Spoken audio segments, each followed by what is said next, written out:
Battle Through the Heavens. By Heavenly Silkworm Potato. Kabanata 586. Essence Heart Flame. Ang maliwanag na liwanag ay agad na naging mas madilim pagkatapos pumasok sa blazing sky chi-refine ng tower. Itinaas ni Xiaoyan ang kanyang tingin para lamang makita si Su Chen na huminto sa lugar na ito na tila naghihintay sa kanila. Ngumiti si Su Chen kay Xiaoyan nang makita niyang ang huli ang unang pumasok. Pinagmasdan niya ang ekspresyon na nagpapakitang nakabawi na siya sa dati niyang sarili at tumango, nakaramdam ng kasiyahan. Tahimik niyang pinuri sa kanyang puso. Ang batang ito ay hindi lamang nagtataglay ng nakakagulat na talento, ngunit ang kanyang karakter ay ganito rin katigas. Hindi nagkataon na marami siyang nagawa.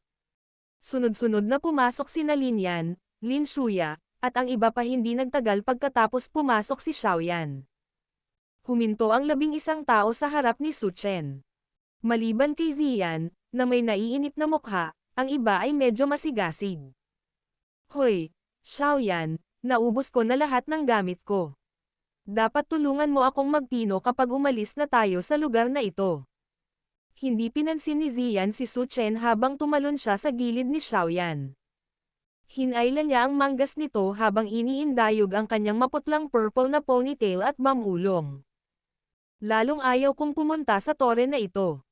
Oo, bahagyang tumango si Xiaoyan. Malinaw niyang alam na ang orihinal na anyo ni Ziyan ay isang magical beast. Kaya naman, medyo may mentalidad siyang tumanggi sa apoy. Ang tinaguriang Essence Heart Flame ay walang gaanong epekto sa kanya. Pagkatapos ng lahat, nakasulong na siya sa klase ng dawang.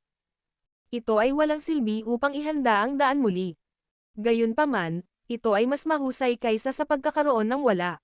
Ang kakayahang pinuhin muli ang kanyang katawan ng libreray higit pa o mas kaunti ay may ilang mga benepisyo para sa kanya. Sa makatuwid, si Ziyan ay hindi tutol dito. Kahit na siya ay may isang walang muwang na karakter, malinaw pa rin niyang natukoy ang mga benepisyo. Umubo ng mahina si Su Chen at tinitigan si Ziyan na walang pakialam.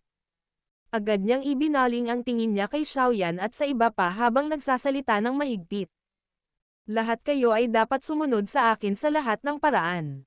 Huwag maglakad ng mag-isa. Hindi ka dapat maglakad ng basta-basta kapag naabot mo ang ibabang antas ng tore. Huwag obserbahan ang iyong paligid kahit anong uri ng aktibidad ang mangyari. Kung hindi, babawiin ko ang iyong kwalipikasyon. Medyo natigilan ang lahat nang marinig nila ito, ngunit tumango pa rin sila. Nang makitang tumango ang lahat, tumalikod si Su Chen at nanguna sa harapan. Iba ang rutang tinatahak niya sa karaniwang pagbaba nila sa tore. Sa halip, pumasok siya sa metal na pinto na binasag ni Xiaoyan sa likod noong una siyang pumasok sa tore. Agad na tumalon ang puso ni Xiaoyan habang pinagmamasdan si Su Chen na tinatahak ang rutang ito. Malinaw niyang naunawaan na sa kadiliman sa likod ng metal na pintong ito ay isang napakalaki at malalim na butas. Bukod dito, ang tunay na Fallen Heart Flame ay nakatago sa napakalalim, madilim na itim na butas na ito.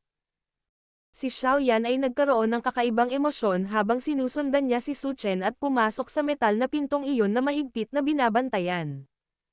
Bumaba ang mahinang ilaw mula sa dingding, na nagniningning sa napakalaking espasyo sa likod ng metal na pinto hanggang sa medyo malabo. Bagamat malabo ang liwanag, hindi ito naging hadlang kay Xiaoyan habang nakatingin siya sa malaking butas sa gitna ng napakalaking espasyong ito. Ang iba pang ilang tao ay nagtataka ding tumingin sa kanilang paligid. Ang lugar na ito ay kung saan kahit na sina Liu Qing at Lin Shuya ay pumasok sa unang pagkakataon. Ang mga tingin na tumingin sa buong paligid ay huminto sa malalim at itim na butas na iyon hindi nagtagal. Bagamat ang puso ng lahat ay napuno ng kuryosidad, hindi sila nang ahas na padalos-dalos na umalis sa linya at pumunta upang tingnan ito kapag naalala nila ang mga naunang tagubilin ni Su Chen. Matinding huminto ang tingin ni Xiaoyan sa madilim at malalim na butas na iyon.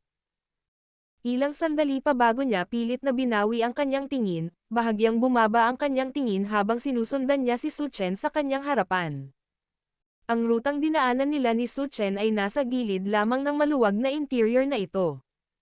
Sa makatuwid, ito ay medyo malayo sa gitna. Gayunpaman, naramdaman ni Xiaoyan at ng iba pa ang isang uri ng sobrang init na temperatura. Naglakad sila sa gilid ng ilang minuto bago dinala ni Su Chen ang lahat sa isang medyo madilim na lagusan na dahan-daang bumababa. Habang sinusundan ng mga yapak ni Xiaoyan ang paulit-ulit na paikot-ikot na hagdan, naramdaman niya na siya at ang iba pa ay mas lumalalim sa ibabang antas ng Blazing Sky Chi Refining Tower. Ang seguridad sa hagdanan ng tunnel na ito ay napakahigpit, at sapat na upang maging sanhi ng pagkagulat ni Xiaoyan at ng iba pa. Halos bawat 2 minuto ay bumababa sila ng hagdan, may lalabas na gwardya na parang estatwa.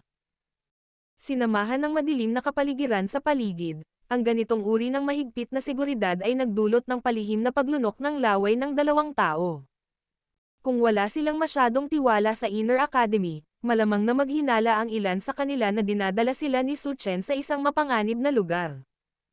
Ang grupo ng mga tao ay karaniwang walang mood na makipag-usap sa ganitong uri ng pressure na kapaligiran. Maliban sa boses ni Ziyan na paulit-ulit na bumubulong kay Xiaoyan, ang mga natitirang tao ay lahat ay may tensyon sa mukha.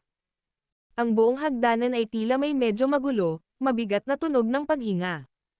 Ang paglalakbay na ito sa ilalim ng ganoong pressure na kapaligiran ay nagpatuloy ng halos kalahating oras bago ito tuluyang nasira ng isang liwanag na lumitaw sa dulo ng madilim na lagusan. Nakarating na kami. Si Su Chen ay mabilis na naglakad patungo sa dulo. Ang mahina niyang boses ay agad na naging sanhi ng pagpukaw ng diwa ng lahat. Mas bumilis ang kanilang mga yapak bago tuluyang nag-aagawan sa labas ng lagusan.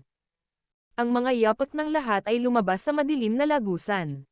Ang nakakatusok sa mata na matinding liwanag ay naging sanhi ng nakagawian na pagpikit ni Xiaoyan at ng iba pa. Gayunpaman, mabilis nilang binuksan ang mga ito. Napuno agad ng pagtataka ang mga mukha nila habang nagwawalis sa paligid.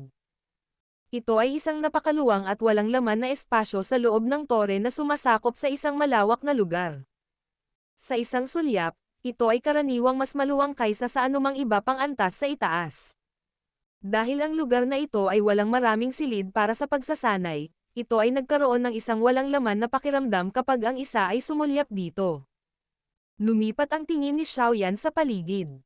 Ilang sandali pa, huminto ito sa may bandang gitna.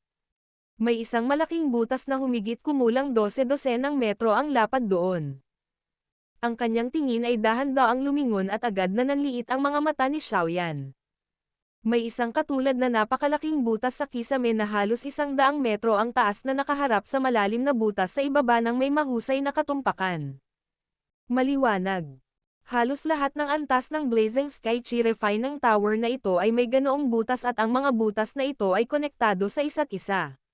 Mukhang sa pinakamalalim na bahaging ito dapat ang lugar kung saan matatagpuan ang Fallen Heart Flame. Kaya lang hindi ko alam kung anong antas ito. Ungol ni Xiaoyan sa kanyang puso. Lahat kayo dapat sumunod sa akin. Nilaibat ng tingin ni Su Chen ang buong paligid niya. Agad siyang kumaway kay Xiaoyan at sa iba pa bago itinaas ang kanyang mga paa at naglakad papunta sa gitnang lugar. Nagliwanag ang tingin ni Xiaoyan nang makita niya ito at siya ang unang sumunod. Habang papalapit siya sa black hole sa gitna, malinaw na naramdaman ni Xiaoyan ang kakaibang temperatura na bumabalot sa kanyang buong katawan. Mahigit 20 metro pa lang si Su Chen mula sa malalim na butas nang ihinto niya ang kanyang mga yapak.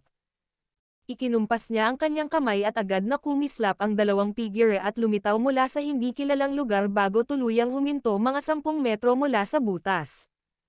Tinitigan ng tingin ni Xiaoyan ang 2 figurang iyon.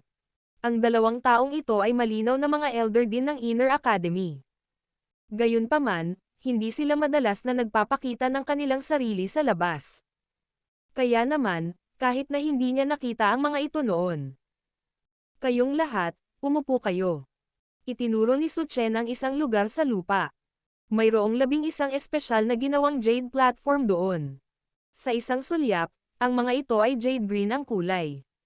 Si Xiaoyan at ang 10 iba pa ay nagmamadaling sinunod ang kanyang tagubilin matapos marinig ang kanyang mga salita. Bawat isa sa kanila ay naghanap ng jade platform bago umupo. Agad na naramdaman ni Xiaoyan ang isang alon ng mahinang lamig na tumagos sa kanya sa sandaling dumampi ang kanyang puwitan sa jade platform. Habang nakaupo siya sa lugar na ito, lumilitaw na kahit ang mainit na temperatura ng mundo sa labas ay nakahiwalay. Sa wakas ay inikat ni Su Chen ang kanyang katawan matapos makita ang lahat na nakaupo sa mga jade platform. Nagsalita siya ng ilang salita sa dalawang elder sa mahinang boses. Pagkatapos nito, dahan-daang naglakad ang dalawang matanda palapit sa malalim na butas na iyon. Ang kanilang mga kamay ay bumuo ng dalawang seal sa paraang parang kidlat bago nagpakawala ng isang mahina at malalim na sigaw. Sa pagbagsak ng sigaw ng dalawang tao, biglang nag-iba-iba ang bakanteng paligid ng malalim na butas na iyon. Kasunod nito, dahan-daang bumungad sa paningin ng lahat ang isang layer ng medyo hindi kapani-paniwalang mga alon ng enerhiya. Kaya ang lugar na ito ay mayroon ding espesyal na energy seal. Mukhang ang Inner Academy na ito ay may napakahigpit na depensa laban sa Fallen Heart Flame. Nagsalita si Xiaoyan na may biglaang pag-unawa sa kanyang puso habang pinagmamasdan ang tila ilusyon, ngunit napakatibay na alon ng enerhiya. Ang dalawang elder ay sumenyas gamit ang kanilang mga kamay kasunod ng paglabas ng energy ripple cover. Kaagad, isang puting kulay na liwanag na kasing laki ng ulo ng tao ay dahan-daang naanod mula sa malalim na butas. Sa wakas, tumagos ito sa energy ripple bago nasuspine sa isang lugar sa paligid ng 2 metro mula sa lupa habang lumulutang ito pataas at pababa. Ang iba pang mga ilaw ay sunod-sunod na pumapatay hindi nagtagal matapos ang unang maputlang puting liwanag na naaanod. Pagkaraan ng ilang sandali, may kabuoang 11 kumpol ng liwanag na lumitaw sa harap ni Xiaoyan at ng iba pa. Napapikit ang lahat at pinag-aralan ang mga ilaw na parang puti ng manok na may pagdududa. Bahagyang ngumiti si Su Chen nang makita niya ang pagkawala sa mukha ng lahat. Marahan niyang iwinagayway ang kanyang manggas. Kaagad, ang kulay ng puting kulay na liwanag na iyon ay mabilis na naging transparent. Sa wakas, inihayag nito ang bagay sa loob nito sa harap ng lahat. Habang namumutla ang kulay, ang bagay na lumitaw sa loob ng liwanag ay, nakakagulat, na tila isang di nakikitang apoy na nakikita pa rin ng mata. Ang mga apoy na ito ay kulot at tumaas sa loob ng bawat isa sa kanilang sariling mga kumpol ng liwanag. Gayunpaman, ang lahat ng temperatura ay lumilitaw na ganap na nahiwalay ng liwanag. Sa makatuwid, si Xiaoyan at ang iba ay talagang hindi nakakaramdam ng kahit katiting na init. Ito ang Essence Heart Flame. Tinitigan ni Su Chen ang di nakikitang apoy na ito habang mahinang nagsasalita. Ang ganitong uri ng Essence Heart Flame ay napakahirap makuha. Bawat taon, nauubos natin ang napakaraming pagsisikap ng tao upang makakuha ng 3 hanggang 4 na kumpol. Bukod dito, nakadepende rin ito sa swerte ng isang tao. Ang bagay na ito ay walang gaanong silbi para sa mga kaklase ng dawang pataas. Gayunpaman, ang dawang na klase ay nauubos nito. Gayunpaman, kaya nitong umabant ang isang dawang go class. Siyempre, mayroon ding napakaraming panganib. Ang sakit ng pagpino ng katawan ay napakahirap tiisin kung hindi mag-iingat, hindi lamang mabibigo ang isang tao, ngunit ang apoy ay magdudulot din ng malaking pinsala sa katawan. First Elder, itong pagpino ng katawan gamit ang Essence Heart Flame. Ano ang success rate ng mga nakaraang taon? Itinaas ni Linyan ang kanyang kamay at maingat na nagtanong. Medyo mataas ang failure rate ng bawat batch ng nangungunang 10 ng strong rank ang na pumupunta rito para tumanggap ng body refinement. Sa bawat pagkakataon, humigit kumulang kalahati ng mga tao ang nabigo. Casual na banggit ni Su Chen. Gayunpaman, nagsimulang lumitaw ang malamig na pawis sa noo ng ilang tao. Isang 50% na pagkakataon ng pagkabigo. Ito ay tila medyo mataas, hindi ba? Ang klase ng dawang ay ang linya ng pagtukoy ng mga eksperto sa kontinente. Kayong lahat na nasa tuktok ng klase ng Dowling ay dapat na malinaw na alam kung gaano kahirap ang umabant sa klase na ito. Kung ang isang tao ay walang sapat na swerte, posibleng tumigil ang isa sa antas na ito magpakailanman. Sinulyapan ni Su Chen sina Lin Shuya, Liu Qing at ang iba pa habang nagsasalita siya. Maaari mong sabihin sa akin kung hindi ka maglakas loob na tumanggap ng pagpipino ng iyong katawan. Ang Essence Heart Flame na ito ay napakabihirang at mahalaga. Natural na mabuti kung mailigtas natin ito. Walang ingat na nagsalita si Su Chen. Napaharap ang lahat sa isa't isa nang marinig ito. Gayunpaman, Walang nang-ahas na magsabi ng anuman tungkol sa pag-withdraw. Katulad ng sinabi ni Su Chen, ang pagsulong sa klase ng dawang ay napakahirap. Kung susuko ang isang tao sa pagkakaroon ng ganoong pagkakataon, ang hinaharap na may panghihinayang ay dahil walang sino man ang may anumang desenteng opinyon, dapat ipikit ninyong lahat ang inyong mga mata at ay sabsob ang inyong isipan sa inyong katawan. Huwag magambala. Makikialam kami kung may mangyari na anumang problema. Ikinaway ni Su Chen ang kanyang kamay nang makita niyang walang nagsasalita. Ang 11 kumpol ng liwanag ay lumipad patungo sa mga noo ng lahat. Sa wakas, nagbuga sila ng putok at naghiwalay sa harap ng mga mata ng lahat, na matamang nakatitig sa kanila. Ang hindi nakikitang apoy sa loob nito ay nahulog at pumasok sa lahat. Mula sa tuktok ng ulo ng lahat. Battle Through the Heavens. Kabanata 587. Ang sakit ng refine ng one's body. Habang ang mga kumpol ng invisible na apoy ay pumasok sa noo ni Xiaoyan at ng iba pa, ang mga katawan ng 11 sa kanila ay nagsimulang manginig sa iba't ibang antas. Hindi nagtagal, ang kanilang mga mukha ay nagsimulang mamula sa antas ng nasusunog na karbon. May mga sinulid pa nga ng puting fog na lumabas sa ulo ng lahat. Bahagyang tumango si Su Chen nang makita niya ang namumula na pulang mukha ng 11 sa kanila. Inutusan niya ang 2 matanda. Bantayan silang mabuti. Huwag hayaang magkaroon ng anumang aksidente. Yumuko ang 2 matanda at tinanggap ang mga utos. Bumuntong hininga ang isang elder na nakasuot ng kulay abo na kasama nila. I wonder kung gaano karaming tao ang matagumpay na magtitiis sa pagkakataong ito. Ang ganitong uri ng pagpino ng katawan ng isang tao gamit ang heart flame ay malayo sa heart flame na ginamit sa pagsasanay sa mga nasa itaas na antas na maihahambing.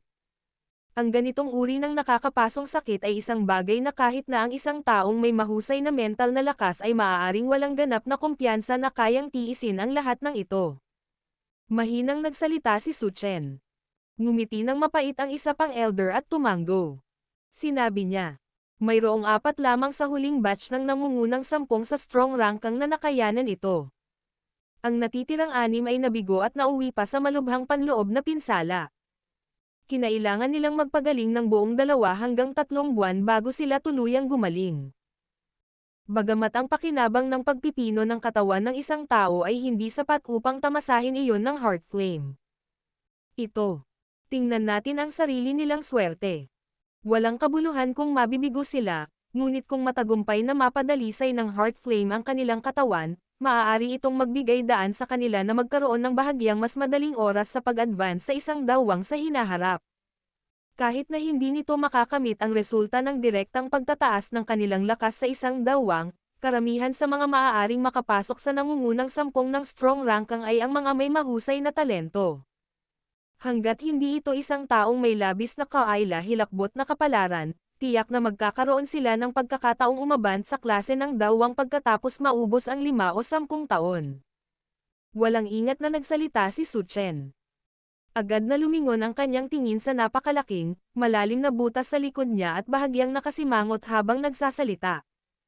Kumusta ang Fallen Heart Flame kamakailan? May aktibidad ba? Nang marinig ang tanong ni Su Chen, ang naunang naka-gray na elder na nakasuot ng kulay abo ay nagmamadaling nagsalita. Ang Fallen Heart Flame ay hindi pangkaraniwang tahimik sa panahong ito. Umabot pa ito sa punto na wala ni Katiting na aktibidad na lumitaw. Kung hindi dahil sinusuri natin ang mga bakas ng aktibidad nito, malamang naiisipin natin na tahimik lang itong tumakas. Walang aktibidad. Si Su Chen ay hindi lamang natuwa nang marinig niya ito, ngunit ang kanyang mukha ay unti-unting naging solemn. Sa lahat ng maraming taon na ito, ang Fallen Heart Flame ay patuloy na sinusubukang sirain ang selyo. Paano naging posible na bigla itong nawalan ng aktibidad? Sabi nga sa kasabihan, ang isang abnormalidad ay kadalasang resulta ng isang demonyo. May ginagawa ba ang Fallen Heart Flame? Ang ekspresyon ni Su Chen ay lalong naging seryoso habang ang kaisipang ito ay nananatili sa kanyang puso. Ilang sandali pa, nagtanong siya sa malalim na boses. Kumusta ang selyo? Tinawag namin ang lahat ng elder sa loob ng Inner Academy, nagtipon ng 18 tao at gumugol ng 5 araw upang ganap na ayusin ang lahat ng mga selyo na nagsimulang gumuho mula sa mga pag-atake ng nakaraan. Tinitigan ng ibang elder ang seryosong ekspresyon ni Su Chen at ngumiti habang nagpatuloy siya. Hindi kailangang masyadong mag-alala si First Elder. Kahit na sa kasamaang palad ay nasira ang unang layer ng seal, nandoon pa rin ang selyo na personal na inilagay ng headmaster sa ibabaw nitong Blazing Sky Chi Refining Tower. Medyo mahirap para sa Fallen Heart Flame na ito na masira ito. Kumunot ang noo ni Su Chen at sinaway. Huwag maliitin ang Fallen Heart Flame na ito. Ang isang Heavenly Flame ay pinagsama-sama mula sa pinakamapangwasak na natural na lakas sa loob ng napakahabang panahon. Ang lakas nito ay masasabing nakakatakot. Kung may mangyari man na sakuna, ang buong Inner Academy na ito ay agad na masisira. Ang ganoong halaga ay hindi kayang gawin ng ating Jia Academy. Ang elder na iyon ay medyo nahihiya sa pagiging pasaway ni Su Chen. Magtalaga ng higit pang mga tao upang bigyang pansin ang Fallen Heart Flame. Bitawan ang signal kapag may anumang aktibidad. Naipaalam ko na sa Outer Academy. May mga taong mabilis na nagmamadali sa sandaling may nangyaring mali sa Fallen Heart Flame. Nagsalita si Su Chen sa malalim na boses. Yes sir. Ang dalawang matanda ay nagmamadaling tumugon nang may paggalang nang marinig nila ito. Dagdag pa rito, dapat mong bigyan ng higit na pansin ang mga batang ito. Huwag hayaang may mangyari. Pupunta ako sa pinakamababang antas sa ibaba upang siyasatin ang sitwasyon. Gumalaw ang katawan ni Su Chen habang tumutunog ang kanyang mga salita. Kaagad siyang nawala sa lugar na ito sa kakaibang paraan, naiwan ang dalawang matanda na nagkatinginan. Sakit. Isang sakit na lumabas mula sa kaibuturan ng kanyang mga buto. Ito ang kasalukuyang nararamdaman ni Xiaoyan. Matapos ang hindi nakikitang apoy na iyon ay sumalakay sa kanyang katawan, para bang ang kanyang buong katawan ay itinapon sa apoy na kaldero. Bukod dito, sinusunog ng apoy na ito ang kanyang katawan mula sa loob. Ang nagngangalit na apoy, ang mainit na temperatura, ang momentum. Tila tumatangging sumuko hanggang sa masunog ang kanyang katawan bilang abo. Ang puting ulap ay lumabas mula sa kanyang ulo. Ang mga chi path, buto, at maging ang dugo sa loob ng katawan ni Xiaoyan ay tila naging invisible sa sandaling ito. Ang di nakikitang apoy ay lumabas mula sa buong katawan niya na parang mga uod sa mga buto ng tarsal at nagsimulang sunugin ang anumang bagay na maaaring masunog sa loob ng kanyang katawan. Ang Dao Chi na nakatago sa loob ng Dao Crystal ay hindi rin nakaiwas sa kalamidad na ito. Bagamat hindi nakikita ni Xiaoyan ang loob ng Dao Crystal ng kanyang katawan, naramdaman niya na ang Dao Chi sa loob nito ay parang tubig baha na paulit-ulit na kumulo. Sa ilalim ng malalim na sakit na nakakasakit ng buto, ang bawat segundo ng bawat minuto ay parang umabot ng mga araw o kahit na taon. Bagamat si Xiaoyan ay biglang nanghina, naramdaman niya na ang kanyang mga organo ay tila unti-unting lumalakas sa ilalim ng pagsunog ng hindi nakikitang apoy. Ito rin ay paulit-ulit na nagpapataas ng tindi ng sakit. Ang gayong pagpino ng katawan ay parang isang uri ng pagpapahirap. Pagkatapos nitong 2 taong pagsasanay at karanasan, nagkaroon ng tiwala si Xiaoyan sa kanyang determinasyon at katigasan. Bukod dito, medyo nod-up din siya sa Heavenly Flame dahil matagumpay na niyang napino ang Green Lotus Core Flame. Kahit na ganito ang nangyari, naging miserable din siya dahil sa pagpipino ng Heart Flame. Mahirap isipin kung anong uri ng nakakatakot na antas ang nakakasakit na sakit para sa mga taong hindi nakaayon dito. Magtiis. Ito ang salitang paulit-ulit sa puso ni Xiaoyan habang nagngangalit ang kanyang mga ngipin. Sa sandaling ito, maaari lamang niyang gamitin ang self-hypnotizing method na ito para magtiis ng mas mahabang panahon. Ang paghihirap ay dumaan ng napakabagal. Gayunpaman, unti-unting naging manhid si Xiaoyan habang patuloy ang ganitong uri ng matinding sakit.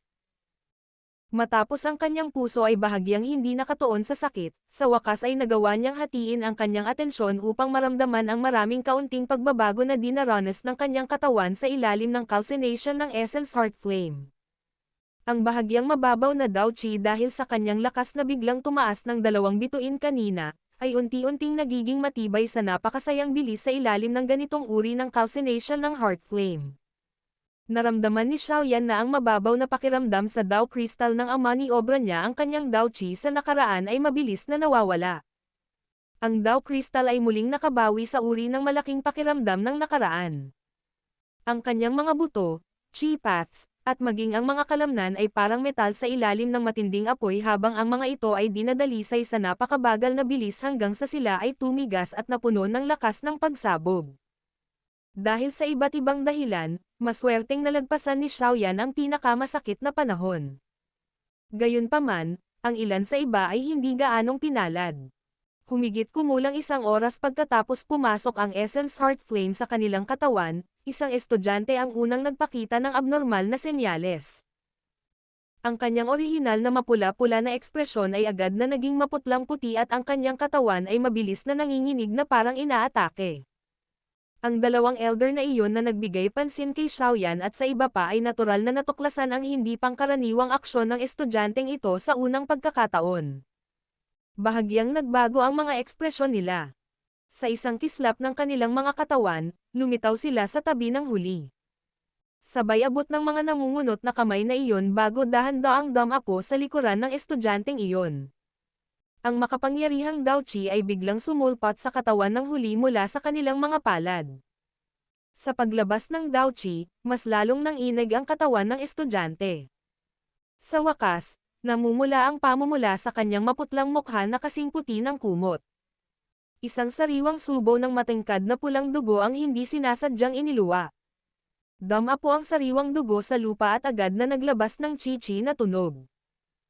Isang alon ng puting usok ang bumangon bago tuluyang nag-iwan ng mababaw na matingkad na pulang marka sa lupa. Dahan-dahan ding iminulat ng estudyanteng iyon ang kanyang mga mata pagkatapos na tumalsik ang sariwang dugo na iyon. Lumilitaw na malinaw niyang naunawaan na siya ay nabigo at ang kanyang mga mata ay napuno ng kalungkutan at kawalan ng kakayahan. Dapat kang magpahinga muna sa tabi. Ang pagkabigo ay isang bagay na madalas kapag pinipino ng heart flame ang katawan ng isang tao. Hindi mo kailangang masyadong mag-alala tungkol dito. Pinagmasdan ng lalaking nakasuot ng kulay abo ang malungkot na ekspresyon ng estudyante at inaliw siya. Gayunpaman, katatapos lang ng boses niya nang mabilis na manginig ang katawan ng isa pang estudyante. Ang dalawang matanda ay mapait na ngumiti lamang at lumingon sa gilid ng taong iyon. Inulit nila ang kanilang mga aksyon at pilit na pinalabas ang heart flame mula sa loob ng katawan ng estudyanteng iyon. Ang kabiguan ng unang dalawang tao ay lumilitaw na nagdulot ng isang epekto sa kadena. Sa loob ng maikling oras, may isa pang 3 tao na nabigo, na naging sanhi ng pagiging abala ng dalawang elder. Pagkatapos nilang harapin ang huling estudyante na may problema, tiningnan ng dalawang elder ang 6 na natitira pa. Ang mga matatanda ay tila nagbigay ng mabigat na pasanin habang sila ay bumantong hininga nang makita nilang matatag pa rin ang aura ng mga taong ito sa kabila ng pamumula ng kanilang mga mukha. Ang 6 na taong ito ay malinaw na nagtiis sa pinakadelikadong panahon. Hanggat walang malubhang maling nangyari pagkatapos nito, dapat silang maging matagumpay. Mukhang mas kaunti pa ang magtatagumpay sa pagkakataong ito kumpara sa huling batch. Pinunasan ng isang elder ang kanyang pawis habang nakangiti at nagsasalita. Tumango ang isa pang elder. Ang kanyang tingin ay tumingin sa 5 tao na medyo nawalan ng gana dahil sa kanilang kabiguan at walang magawang umiling. Bumangon siya at sinabi, "Ingatan mo muna ang mga taong ito, ilalabas ko sila sa tore." Habang sinasabi niya ito, lumingon siya sa 5 tao, iwinagayway ang kanyang kamay, at inakay sila pabalik sa rutang kanilang tinahak upang makarating dito. Ang pagpino ng katawan ng Essence Heart Flame ay isang bagay na nakakaubos ng maraming oras. Bagamat nalampasan ni Xiaoyan at ng 5 iba pa ang pinakamahirap na panahon, natatanggap nila ang calcination ng Heart Flame sa sumunod na 3 araw. Sa panahon ng calcination na ito, malinaw nilang naramdaman na ang loob ng kanilang katawan, hindi alintana kung ito ay ang kanilang mga chi path, buto, at iba pa, ay lubos na pinalakas. Sa ikatlong araw, ang pagpino ng kanilang mga katawan sa pamamagitan ng heart flame ay unti-unting lumalapit sa dulo nito. Unti-unting nawala ang pamumula ng mukha nila. Ang mga alon ng aura na may iba't ibang lakas ay pumailan lang mula sa loob ng kanilang mga katawan. Kahit na ang aura na ito ay hindi gaanong naiiba sa lakas kumpara sa bago ang kanilang mga katawan ay pino, ang kanilang aura ay malinaw na mas malaki kumpara sa ilang araw na nakalipas. Gayunpaman, nang ang lahat ay malapit ng matagumpay na matapos, ang ekspresyon ni Su Chen, na sinusubaybayan ang aktibidad ng Fallen Heart Flame sa pinakamababang antas ng Blazing Sky Chi Refining Tower ay biglang nagbago ng husto. Battle Through the Heavens. Kabanata 588. Fallen Heart Flame, sumabog. Sa pinakamababang antas ng Blazing Sky Chi Refining Tower, mayroong isang eksena na ganap na naiiba mula sa mga nangungunang antas. Ang mainit na temperatura na tumataas sa loob ng napakalaking espasyo ay nagdulot pa ng malabo ang paningin ng isang tao. Kapag ang isa ay malumanay na huminga ng hininga sa kanyang katawan, ang isa ay agad na naramdaman na ang isa ay humihinga ng hininga ng apoy. Isang maapoy na pulang ilaw ang lumabas mula sa hindi kilalang pinanggalingan at nagliwanag sa buong kalawakan hanggang sa maging maliwanag. Ang gitnang bahagi ng espasyong ito ay mayroon ding napakaluwang na malalim na butas. Ang pasukan ng malalim na butas na ito ay mas malaki kaysa sa alinman sa mga itaas na antas. Ang loob nito ay hindi rin kulay itim, ngunit puno ng isang uri ng maitim maputlang pula tulad ng namumuong dugo. Isang energy barrier na nakikita ng mata ang bumuo ng isang pabilog na haligi at mahigpit na ikinandado ang lugar sa labas lamang ng malalim na butas. Ang ibabaw ng energy barrier ay napuno ng medyo misteryosong iba't ibang linya. Para silang mga ahas na dumadaan, na nag-iiwan ng iba't ibang paikot-ikot na mga dents. Bukod pa rito, ang harang ng enerhiya sa lugar na ito ay lubhang ligaw at marahas. Paulit-ulit na kumakalat ang mga thread ng malalakas na energy ripples.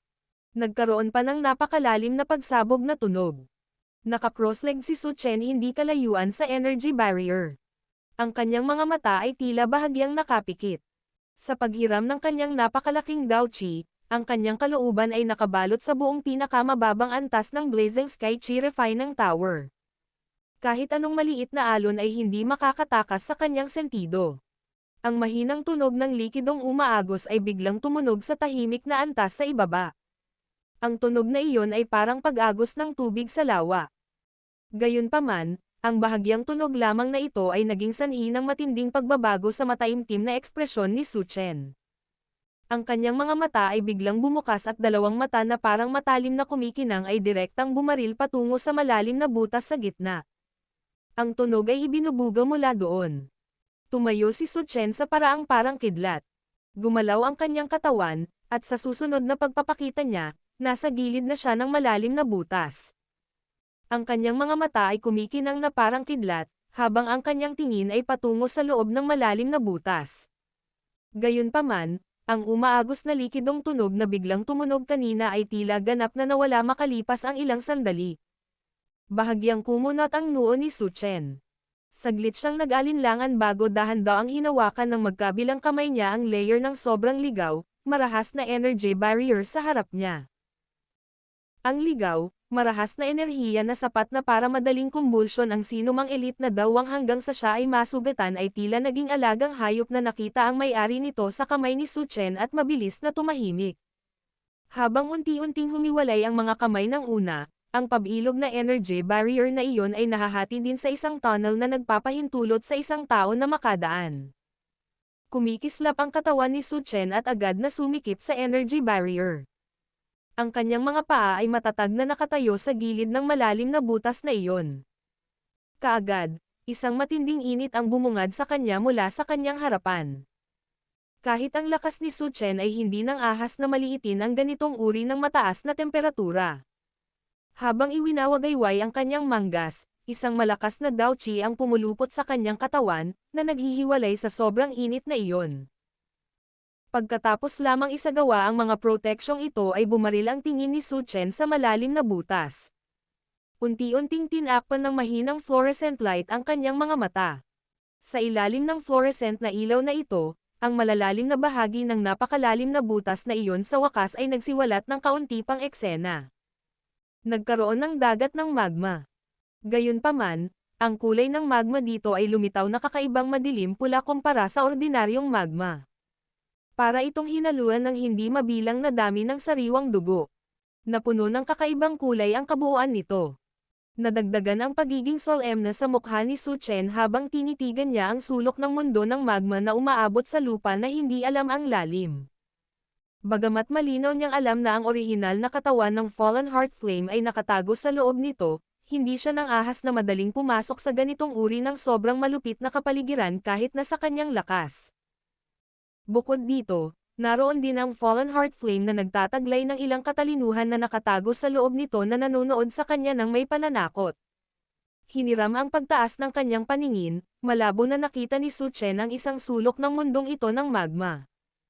Kahit sa lakas niya, ang madilim na pamumula na bumalot sa kanyang mga mata ay nagdulot ng pagkairita sa kanyang puso matapos manood ng mahabang panahon. Malinaw niyang naunawaan na ito ay gulo na nilikha ng Fallen Heart Flame. Ang ganitong uri ng apoy na nabuo mula sa puso ng mga tao ay ang pinakakakaiba. Bakit walang aktibidad? Ang mundo ng magma ay kalmado pa rin tulad ng dati. Walang nikatiting na senyales ng anumang kakaibang paggalaw. Gayunpaman, bago ito, malinaw na naramdaman ni Su Chen ang daloy ng napakalaking enerhiya.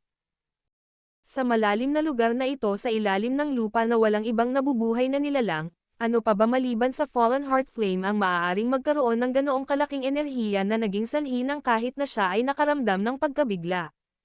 Mahigpit na pinagdikit ni Su Chen ang kanyang mga kilay. Sa kanyang lakas ay natural niyang alam na imposibleng mali ang kanyang naramdaman.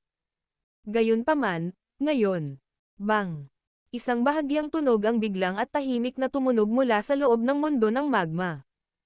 Kaagad, dumaan ito sa malalim na butas ng hindi kilalang taas at inilipat sa tainga ni Su Chen. Ang bahagyang tunog na ito ay parang isang tibok ng puso, na naging sanhi ng hindi sinasadyang tibok ng puso ng taong nakarinig nito. Agad na nanliit ang mga mata ni Su Chen sa laki ng mga pinholes. Nagawa niyang muling patunayan na ang mundo ng magma sa ilalim niya ay tiyak na naghahanda para sa isang kaganapan na nalalapit na. Ang kakaibang tunog na iyon mula kanina ay tiyak na medyo nakakabaliw. Gayunpaman, kahit na alam niyang may mangyayari sa underground area sa ilalim niya, hindi pa rin naglakas loob si Su Chen na pasukin ito. Kung tutuusin, kung may mangyari man sa kanya, malamang na ang Inner Academy na ito ay mahuhulog sa sakuna kapag ang Fallen Heart Flame ay biglang pumutok muli. Bang! Habang si Su Chen ay malalim ang iniisip, isa pang mababa at malalim na tunog ang biglang lumitaw. Bukod pa rito, ang tunog na ito ay mas malinaw at mas malakas kaysa dati. Sa ganoong paraan, parang may kung anong lalabas sa kakon nito at lalabas.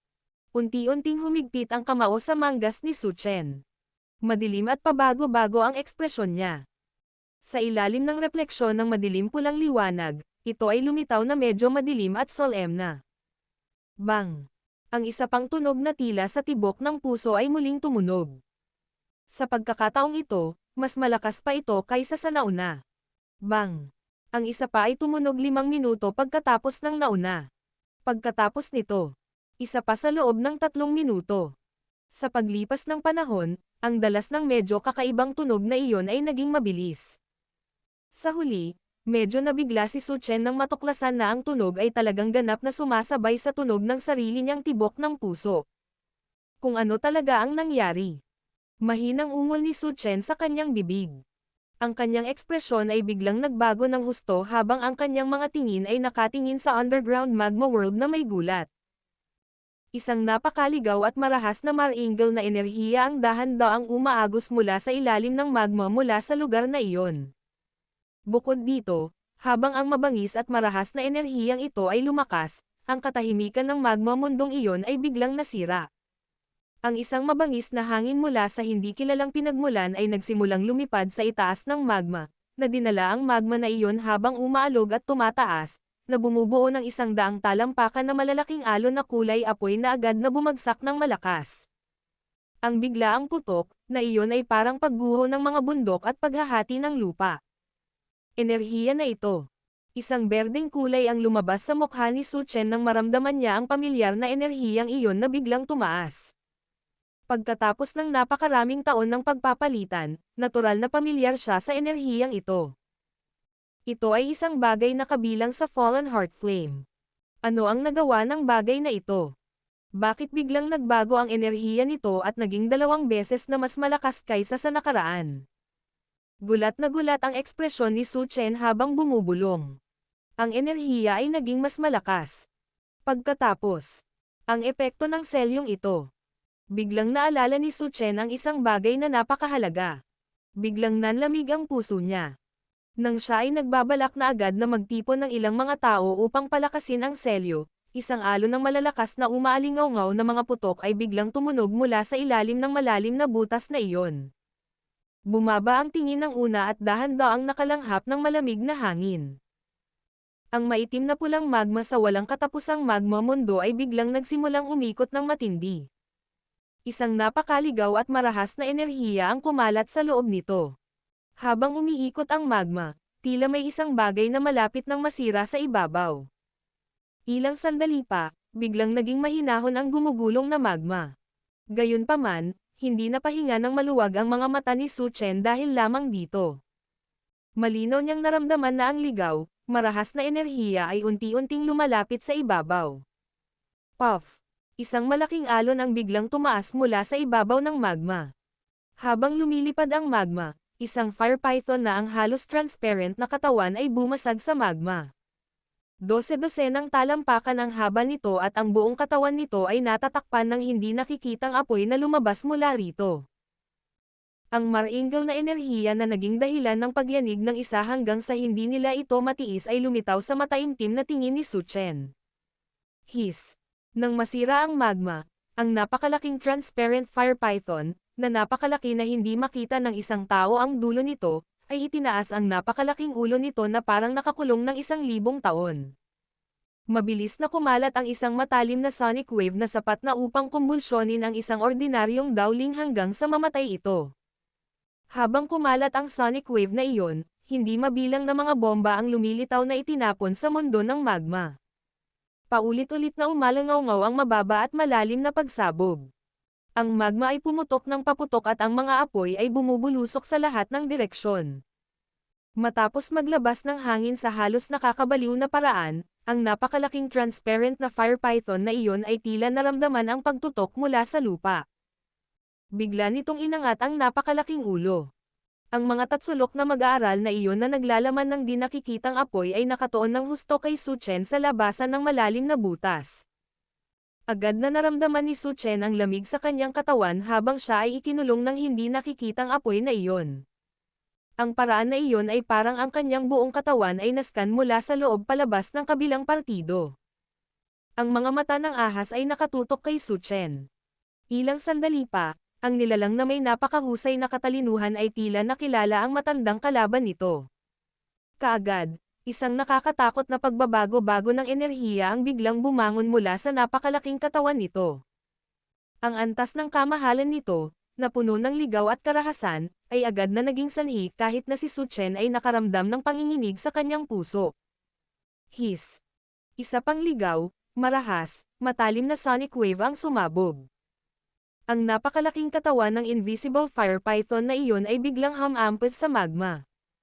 Kaagad, ang dambuhalang katawan na iyon na halos 20 hanggang 30 talampakan ang haba, ay nagdala ng mataas na temperatura at napakarahas na enerhiya habang ito ay sumasabog ng malakas patungo sa labasan ng malalim na butas na iyon, na parang hindi nakikitang kidlat. Masama ito. Gustong salakayin ng halimaw na iyon ang selyo. Ang pagkilos ng invisible fire python ay naging sanhi ng pagbabago ng ekspresyon ni Su Chen. Ang kanyang mga daliri sa paa ay idiniin sa gilid at ang kanyang katawan ay umatras sa labas ng energy barrier sa paraang parang kidlat. Ang selyo sa kanyang mga kamay ay biglang gumalaw at makikita ng isa ang enerhiya sa bakana ng malalim na butas na biglang lumundag. Sa wakas, nakabuo ito ng isang makulay na energy barrier na mahigpit na tinatakan ang butas. Sa sandaling gumalaw ang selyo sa kanyang kamay, isang parang kulog na sigaw ang biglang lumabas sa bibig ni Su Chen. Sa wakas, malakas itong umalangaw-ngaw sa buong Blazing Sky Chi Refining Tower at sa buong Inner Academy. Lahat ng elder, magmadali ka agad sa tore. Lahat ng estudyante ay dapat umalis sa anumang lugar sa loob ng 100 metro mula sa Blazing Sky Chi Refining Tower. Nang marinig ang malakulog na sigaw na ito na umalangaw-ngaw sa buong kalangitan, ang buong Inner Academy ay bumagsak sa ganap na katahimikan. Battle Through the Heavens. Kabanata 589. Paglabag sa selyo. Ang makulay na energy barrier ay parang isang takip na may magandang kulay, na tinatakpan ang malalim na butas sa napakatibay na paraan. Sa sandaling nabuo ang hadlang ng enerhiya, ang nakapalibot na espasyo ay agad na nagsimulang bumuo ng mga alon ng ripples. Maliwanag, ang enerhiya na nakapaloob sa loob ng energy barrier na ito, na tila walang ingat na pinagsama-sama, ay napakalakas. Ang ganitong uri ng napakalakas na energy barrier ay isang selyo na matagal nang naiset up ng Inner Academy. Kahit sinong elder ay nagawang buhayin ito sa isang kritikal na sandali. Ang layunin nito ay bantayan laban sa biglaang pagsabog ng Fallen Heart Flame. Bagamat malakas ang energy barrier, ang katawan nito ay tila parang ibabaw ng lawa kung saan itinapon ang isang higanteng bato. Isang alon ng sobrang init ang lumapit sa isang kisap mata. Ang mga alon ng napakabilis na pagbabago-bago ay gumagalaw. Bang! Ang napakalaking dugo na pulang magma ay biglang lumabas mula sa walang katapusang ilalim ng lupa bago nagdala ng lakas na maaaring magpalipat-lipat ng mga bundok at mag-flip ng dagat habang marahas itong tumama sa makulay na energy barrier na iyon. Kaagad, isang muffled sound ang umalangaw-ngaw sa buong ibabang antas ng tore. Sa sandaling umalangaw-ngaw ang tunog, maraming maliliit na linya ng crack ang biglang nagsimulang mag-snake sa energy barrier sa ilalim ng nagbagong ekspresyon ni Su Chen. Sa wakas, nabasag ito sa ilalim ng malinaw na tunog. Matapos maipan sa mahabang panahon, ang antas ng intensity ng pagsabog ng Fallen Heart Flame sa pagkakataong ito ay mas wild at mas mabangis kaysa sa anumang nakaraang panahon. Kaya naman, ang energy barrier na may napakalakas na defensive strength ay nagtiis lang saglit sa ilalim ng unang banggaan nilang dalawa bago ito tuluyang naputol. Gaya nga ng kasabihan, ang unang tambol ay nagpapalakas ng tapang, ang pangalawa ay nagpapababa ng moral, at ang pangatlo ay nakakaubos ng lakas ng loob. Ang Fallen Heart Flame ay naghanda ng husto sa pagkakataong ito. Ang ligaw, marahas na enerhiya na ipinakita nito ay isang bagay na naging sanhi maging si Su Chen na magkaroon ng takot sa kanyang puso. Kasunod ng pagsabog ng takip ng enerhiya, isang kulay dugo na magma pillar na 12-dosenang metro ang haba ay agad na sumabog mula sa malalim na butas na iyon tulad ng pagsabog ng isang bulkan. Bago pumutok ang kulay dugo na magma pillar, ang ligaw, marahas na pabilog na pillar na energy barrier ay muling lumutang sa gilid ng malalim na butas, na humaharang sa magma na naglalayong dumura sa lahat ng direksyon. Selyo. Bagamat may bahagyang pagbabago sa ekspresyon ni Su Chen nang masira ang unang selyo sa isang kisap mata, hindi siya mukhang labis na naalarma. Ang mga selyo sa kanyang mga kamay ay paulit-ulit na nabuo, at isang mahinang sigaw ang muling lumabas sa kanyang bibig. Habang tumutunog ang sigaw, isang alon ng pagbabago-bago ng enerhiya ang agad na tumaas sa exit hole na matatagpuan sa kisame na 12-dosenang metro ang taas. Kaagad, isa pang malakas na maraming kulay na energy barrier ang agad na nabuo. Nagising si Xiaoyan at ang iba pa mula sa pagpino ng kanilang mga katawan ng Heart Flame sa ikawalong antas ng Blazing Sky Chirify ng tower nang marinig nila ang umiikot na parang kulog na sigaw ni Su Chen na umalangaw-ngaw sa kanilang mga tainga. Agad silang nagulat. Pagkaraan ng ilang sandali, ang mga mata ni Xiaoyan, na tila may naintindihan, ay agad na nagpakita ng nasasabik na ekspresyon. Alam niya na malamang na ang Fallen Heart Flame lang ang magiging dahilan ng pagiging solemn ni Su Chen. Narinig din ng dalawang elder na nag-aalaga kay Xiaoyan at ng iba pa ang sigaw ni Su Chen. Agad na nagbago ang kanilang mga ekspresyon. Nagpalitan sila ng tingin sa isa't isa at nakita nila ang gulat sa mga mata ng isa't isa. Kayong lahat ay dapat na umalis sa tore ng mabilis. Huwag manatili dito. Ang nakaabon na elder na kanina ay lumingon at kinausap si Lin Yan at ang iba pa na may mga ekspresyon na nagpapahiwatig na sila ay naliligaw.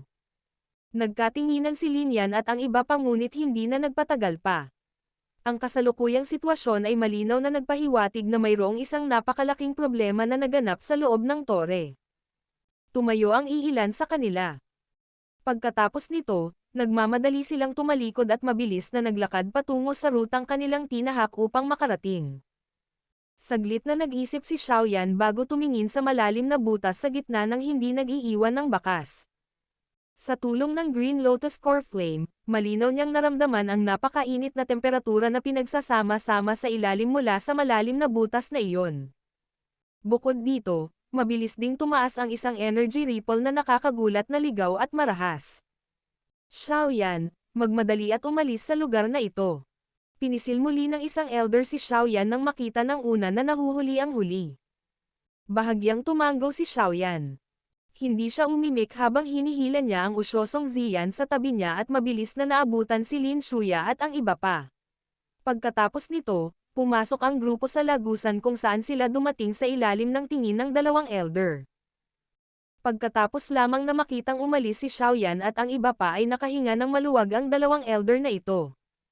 Nagpalitan sila ng tingin sa isa't isa bago mabilis na kumislap ang mga katawan nila. Sa wakas, mabilis silang nawala sa walang laman na loob ng tore. Ang grupo ni Xiaoyan ay nagmamadaling naglakad pasulong sa madilim na lagusan.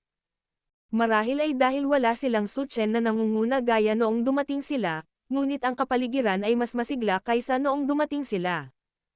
Hoy, Xiaoyan, alam mo ba kung ano ang nangyari sa tore? Ang ekspresyon ni Lin Yan ay puno ng misteryo habang siya ay lumipat sa tabi ni Xiaoyan at natatawang nagtanong. Nagulat si Xiaoyan nang marinig niya ito. Agad siyang ngumiti at umiling. Medyo proud si Lin Yan nang makita niyang umiling si Xiaoyan. Magbubunyag pa lang siya ng ilang sikreto ng si Ziyan sa gilid ay pumulupot sa kanyang mga labi ng may pang-aalipusta.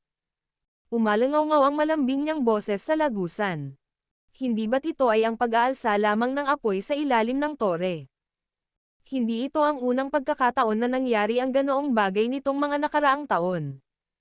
Sumili ang pagkagulat sa mga mata ni Xiaoyan nang marinig niya ang mga salitang ito ni Ziyan. Alam niya talaga ang tungkol sa apoy na nakatatak sa ilalim ng tore. Napangiti si Lin Yan sa nakakahiyang paraan. Kaagad, sumimangot siya kay Xiaoyan. Gayunpaman, parang medyo iba na sa pagkakataong ito. Kahit na ang tore ay magkakaroon ng kaunting enerhiya sa mga nakaraang taon, hindi ko pa nakita ang unang elder na tumunog ng ganito kasolemna. Ang enerhiya sa tore ay talagang naging mas marahas. Hindi ko ito malinaw na naramdaman sa nakaraan. Gayunpaman, pagkatapos na pino ng heart flame ang aking katawan, ang ganitong pakiramdam ay nagiging mas malinaw. Si Lin Shuya sa harapan ay biglang lumingon at nagsalita ng nakakunot ang noo. Ang mga salita ni Lin Shuya ay nagpasigla ng ilang echoes ng iba. Talagang naramdaman nila na ang kanilang mga pandama sa natural na enerhiya ay naging mas matalas matapos ang kanilang mga katawan ay pino ng heart flame. Maliwanag, ito ay dapat na ilan sa mga benepisyo ng isang katawan na pino ng heart flame. Kalimutan mo na ito. Hindi tayo ang mamagitan sa ganitong paraan. Dapat maayos ang lahat sa lakas ng First Elder at ng iba pang Elder. Tumawa ng mahina si Xiaoyan habang nagsasalita. Kung ito ay ang dating lakas at katayuan ni Xiaoyan, ang pinakasikat na mga tao sa loob ng Inner Academy ay tiyak na hindi masyadong maaabala sa kanyang sinabi. Gayunpaman, ang mga bagay ay iba na ngayon. Malamang na walang sino man sa mga naroroon ang magpapabaya sa anumang salitang binitawan niya. Kaya naman, lahat ay ngumiti at tumanggo nang marinig ang kanyang mga salita, at hindi na nasangkot pa sa paksang ito. Binilisan nila ang takbo ng kanilang mga yapak at mabilis na tinungo ang tuktok ng tore. Matapos ang mahigit 10 minutong pagmamadali, sa wakas ay lumabas ang grupo ni Xiaoyan mula sa paliko-liko na madilim na lagusan, at umakyat sa maluwang na lugar sa unang antas ng Blazing Sky Chi-Refining Tower. Sa pag-akyat ng kanyang yabag sa huling paglipad ng hagdan, agad na nabaling ang tingin ni Xiaoyan sa napakalaking malalim na butas sa gitna. Gayunpaman, naanod lang ang kanyang tingin nang bahagyang nagbago ang kanyang ekspresyon. Ito ay dahil natuklasan niya na ang orihinal na maitim na loob ng malalim na butas ay mayroon na ngayong isang uri ng malabong dugong kulay na lumalabas mula sa loob nito. Bukod dito, mayroong isang napakalaking harang na enerhiya na hugis-haligi sa gilid ng malalim na butas, na lumilitaw na parang tabing ng tubig habang mahigpit itong nakabalot sa malalim na butas. Sinundan ng tingin ni Xiaoyan ang energy barrier na hugis pabilog na haligi at umakyat. Natuklasan niya na ang energy barrier na ito ay direktang konektado sa madilim na itim na dulo ng Blazing Sky Chi-Refining Tower. Naalala ng isip ni Xiaoyan ang energy barrier na nakita niya sa level sa ibaba. Bigla siyang naintindihan. Ang mga butas na ito ay magkaharap mula sa malayo at ang nakapalibot na energy barrier ay isang axis na nag-uugnay sa lahat ng malalalim na butas na ito. Sa proteksyon ng mga hadlang sa enerhiya na ito, kahit na pumutok ang Fallen Heart Flame, masusundan lamang nito ang energy barrier at makarga sa tuktok ng tore at hindi magdudulot ng malaking pinsala sa loob ng tore. Kung ito ay mag-charge sa tuktok ng tore. Naalala ni Xiaoyan ang unang pagkakataon na nakita niya ang Blazing Sky Chirify ng tower, kung saan naramdaman niya na ang labas ng Dark Black Tower ay may layer na may napakalakas na selyo. Malamang na ang Fallen Heart Flame ay mauubos ng malaking halaga ng enerhiya upang masira ang seal layer na iyon. Ang energy barrier na lumitaw sa maluwang na sentro ng tore ay nakaakit din ng atensyon ni Lin Shuya at ng iba pa. Medyo natigilan agad ang mga ekspresyon nila. Nagpalitan sila ng tingin sa isa't isa, na tila nagdududa ang bawat isa. Ubo. Kalimutan mo na, umalis na tayo. Dapat itong alagaan ng mga elder ng Inner Academy. Huwag tayong makialam. Hindi magiging maganda ang resulta kung may mangyari man na aksidente. Pinagmasdan ni Lin Shuya ang namumulaklak na pulang ilaw mula sa malalim na butas, at nakaramdam ng bahagyang pagkabalisa sa kanyang puso. Kaya naman, mabilis niyang binilisan ang lahat. Ang iba pang ilang mga tao ay nagbahagi rin ng parehong pakiramdam nang marinig niya ang pagpindot sa kanila. Matapos ang kanilang mga katawan ay pino ng heart flame, sila ay lumilitaw na may isang uri ng sobrang mahinang pakiramdam para sa ilang mga mapanganib na bagay. Bagamat medyo ayaw ni Xiaoyan nang marinig niya na lahat ay gustong umalis, hindi siya makapagpakita ng anumang mga aksyon na masyadong independyente at espesyal. Agad naman siyang tumango. Gayunpaman, nang ang lahat ay nagdiin sa gilid at lumakad ng ilang dose-dosenang hakbang, isang likido ang lumundag. Isang malakas na kalabog na parang bumabagsak na talon ang biglang tumunog. Ang mga ekspresyon ni Xiaoyan at ng iba pa ay nagulat sa kakaibang malakas na tunog na ito. Agad na sinundan ng kanilang mga tingin ang tunog at gumalaw bago tuluyang humarap sa malalim na butas na iyon na naglalaman ng pulang dugong glow. Ano ang nangyayari? Tahimik na lumunok ng laway ang isang tao at maingat na nagsalita. Sa ilalim ng ganitong uri ng kapaligiran, ang kakaibang kalabog na tunog ay nakapagdulot ng takot sa puso ng isang tao. Matiim na tumitig ang tingin ni Xiaoyan sa pasukan ng malalim na butas na iyon. Malinaw niyang naramdaman ang isang napakaringal, ligaw, marahas na enerhiya na mabilis na papalapit. Si Ziyan sa gilid ay tila naramdaman din ang takot ng ligaw at marahas na enerhiyang iyon. Bahagyang nagbago ang kanyang maliit na mukha, at ang kanyang maliit na kamay ay mahigpit na humawak sa manggas ni Xiaoyan. Bang!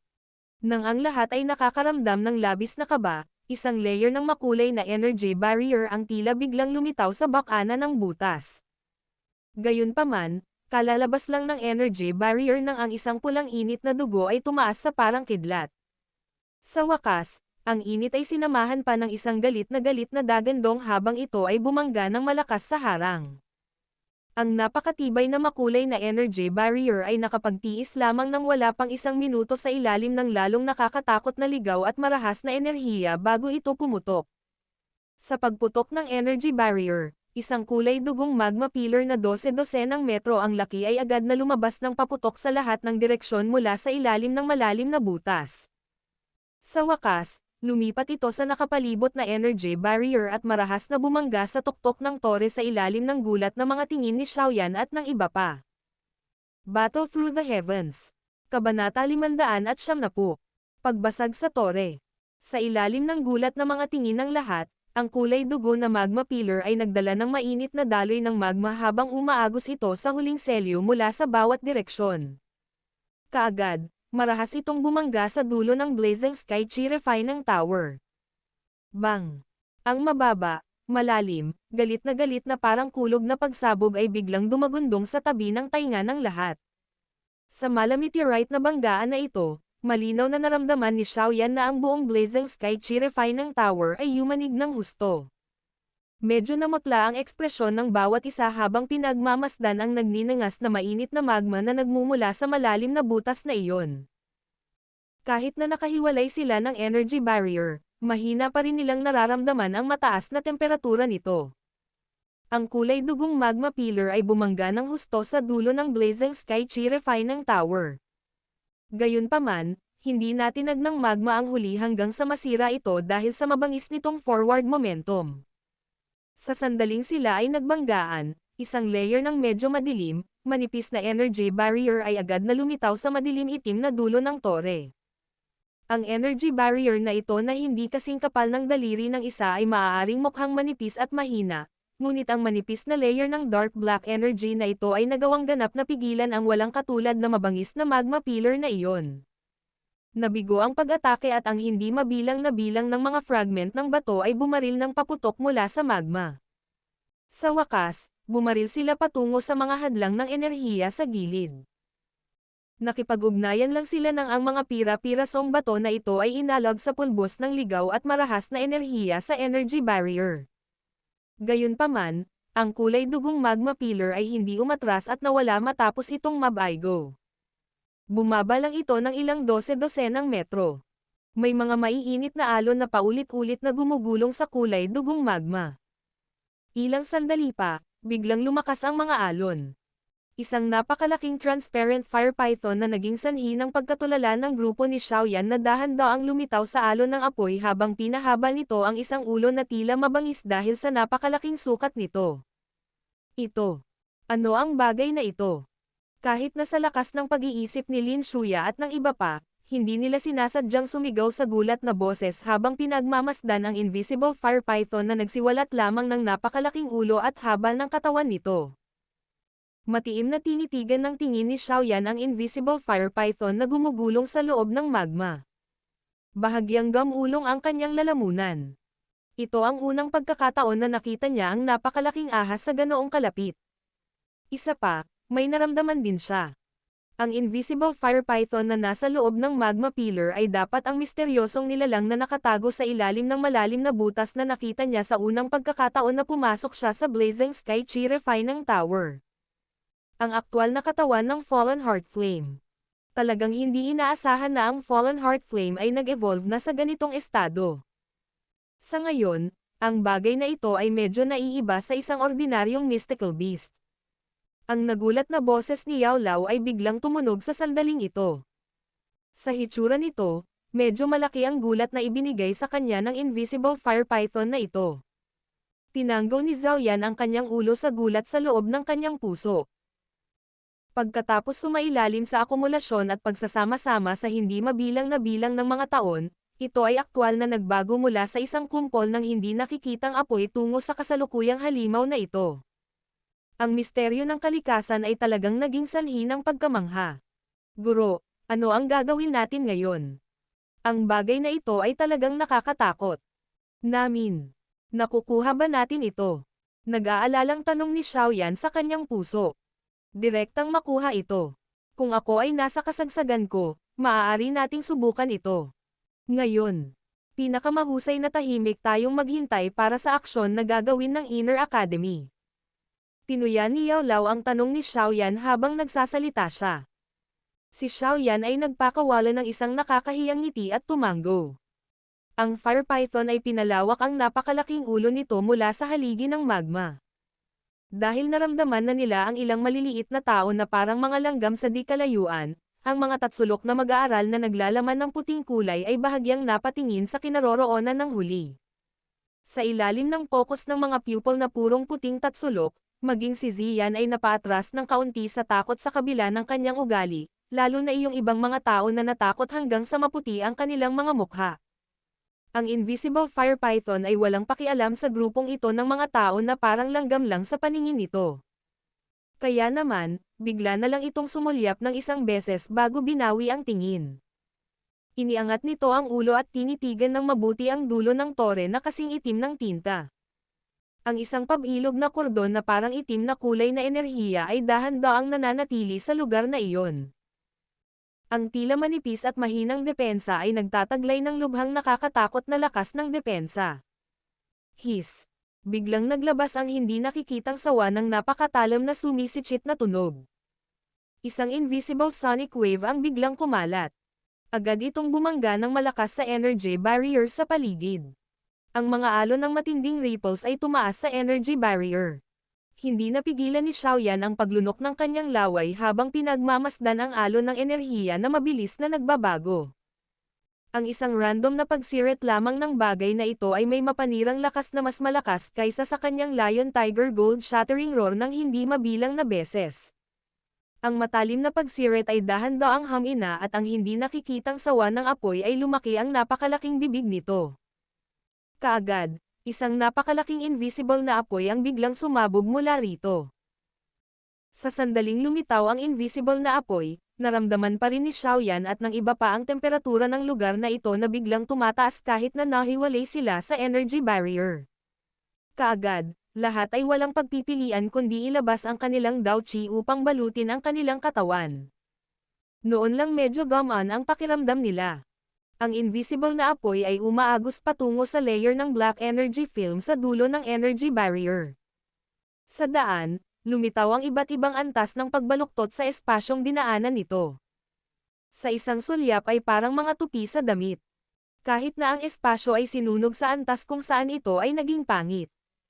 Kung ito ay katawan ng tao, malamang sa sandaling iyon, ito ay susunugan hanggang sa maging ang kanilang mga abo ay hindi na mananatili. Ang bilis kung saan ang hindi nakikitang apoy ay dumura ay hindi masyadong mabilis. Tumagal ng humigit kumulang 30 segundo bago nito dinala ang sobrang nakakatakot na mainit na temperatura at bumangga sa itim na layer ng enerhiya. Sa sandaling magkadikit ang dalawa, hindi ito naglabas ng malakas na tunog gaya ng kanina. Sa halip, ito ay tila yelo sa mainit na mantika, patuloy na umiinit at nagbubuga ng usok. Bagamat manipis ang dark black energy film, nakakagulat na malakas ang defensive strength nito. Kahit na nakadikit na ang hindi nakikitang apoy na iyon, matibay pa rin ito gaya ng dati. Nang makita ng invisible fire python na iyon ang sitwasyong ito, muli itong naglabas ng isang matalim na siret. Ang mga alon ng apoy ay paulit-ulit na lumuwan na tila hindi nangangailangan ng anumang pagsisikap. Bagamat napakalakas ng black energy film, hindi ito nakatagal sa ilalim ng ganitong uri ng tuloy-tuloy na pagsunog. Kaya naman, habang lumilipas ang panahon, ang layer ng dark black energy ay nagiging mas manipis at lalong ilusyon sa ilalim ng focus ng grupo ni Xiaoyan. Nang makita ang paghina ng dark black energy film, ang invisible fire python ay muling naglabas ng sumisitsit na tunog.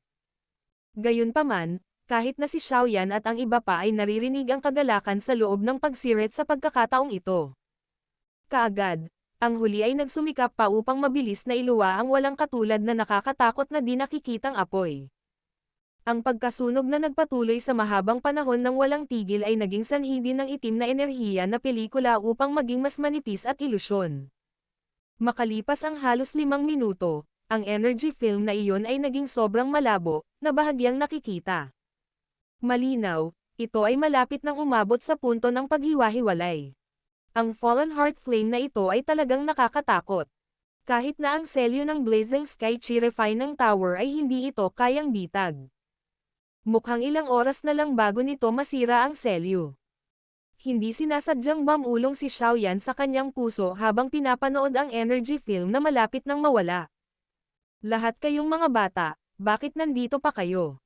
Habang si Xiaoyan at ang iba pa ay nanunood sa eksena hanggang sa sila ay natigilan, mahigit sa 100 ng mga figure ng tao ang biglang lumabas mula sa lagusan. Ang taong namumuno sa kanila ay nakakagulat na si Su Chen. Hindi niya sinasadyang sumigaw nang makita niya si Xiaoyan at ang iba pa na nakatayo pa rin sa lugar na ito. Pagkatapos lamang marinig ang sigaw na ito ay nakabawi si Xiaoyan at ang iba pa. Napatingin ang kanilang mga tingin sa mahigit 10 na figure ng tao na sumugod palabas. Ang mga taong ito ay malinaw na mga elder ng Inner Academy. Maingat na tumango ang grupo nila at nagpaplanong umatras nang matuklasan nila na pagkatapos ng kanyang malakas na pag-iyak, mabilis na inilipat ni Su Chen ang kanyang tingin mula sa kanila patungo sa lalong ilusyon at manipis na itim na enerhiya na pelikula na sinusunog ng apoy ng Invisible Fire Python. Ito ay masama. Ang selyo ng Blazing Sky Chi-Refining Tower ay malapit nang masira.